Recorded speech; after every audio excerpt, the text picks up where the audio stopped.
Catholic News Roundup is brought to you in part by PewSitter.com, your online Catholic newspaper for the third millennium, CatholicMediaCoalition.org, in line with the Church, online with the world.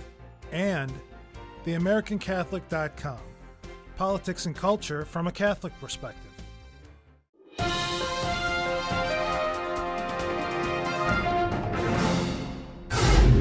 Hello and welcome to today's edition of Catholic News Roundup. I'm Matthew McAuliffe. Disordered parenting. A heavily criticized lesbian couple in California are defending their 11-year-old adopted son's decision to go on hormone blockers, claiming it is better for a child to have a sex change when they are young. The Daily Mail reports Thomas Lobel, who now calls himself Tammy, was diagnosed with gender personality disorder at age 7 and recently allowed by his parents to start the process of delaying his puberty so that he can choose his gender for himself when he's older. The decision for the hormone treatments comes after Thomas has been encouraged for the past 3 years, since he was 8, to wear girls' clothes. His homosexual guardians told CNN, quote, "Tammy leads the way. She's the one we listen to. We have to allow Tammy to lead the way because we are not transgender," end quote. You can read the full article from the Daily Mail on our resource page by clicking the link right over here. Meanwhile, homosexual activism is not only destroying the lives of the young, but also corrupting City Hall. Another town clerk in the state of New York is under attack from all sides for defending true marriage and is facing a lawsuit for refusing to marry same-sex couples. Clerk Marie Belforti delegated same-sex marriage duties to a deputy in order not to violate her conscience and Christian beliefs.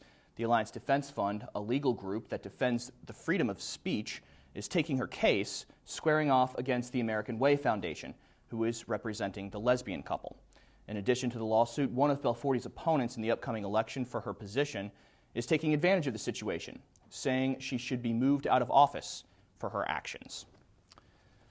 Sanctuary sold. Catholic parishioners in Boston are literally refusing to leave their church, even though it has just been sold by the Archdiocese.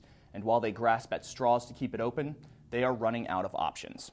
Churchgoers of St. Jeremiah's Parish in Framingham have held a vigil inside the church to keep the doors from being padlocked shut, ever since its closing was announced 6 years ago, fighting battles in civil and canon courts to keep Cardinal Sean O'Malley from selling it. Now that the church has been sold, the parish will enter into discussions with the Eastern Catholics who now own the building about continuing their services there. The Archdiocese of Boston announced plans earlier this year to close hundreds of churches to consolidate, and currently there are several other churches fighting to stay open by keeping ongoing vigils in the pew. Stay with us. We'll be back in just a few seconds.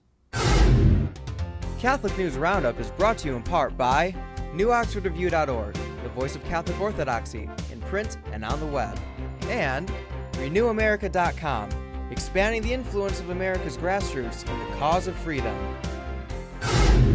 Temporary Mexican marriages. The same liberals who managed to legalize same-sex marriage in Mexico City want to destroy the permanence of true marriage with what they think is a revolutionary idea: temporary marriage licenses. The Mexico City assemblyman who co-authored the bill says, quote, "The proposal is, when the 2-year period is up, if the relationship is not stable or harmonious, the contract simply ends." He says couples won't have to go through the tortuous process of divorce, since contracts include clauses dictating who gets what before they get married. The scary part is that, according to Luna, the bill is gaining support in his political party, the Party of the Democratic Revolution, which carries a majority in the city's assembly, and he expects a vote by the end of this year. Body check. An emerging American hockey star is stirring up headlines by throwing down the gauntlet, not to his competition on the ice, but to guys and gals who don't practice modesty. Rocco Grimaldi, drafted in the second round of the 2000 NHL draft for the Florida Panthers, from his Twitter account is asking girls, quote, "When did being a beautiful girl become dressing with the least amount of clothes on? Before you dress, ask, quote, does this outfit honor God? Does it honor my body? Does it help serve, love my brothers?" End quote.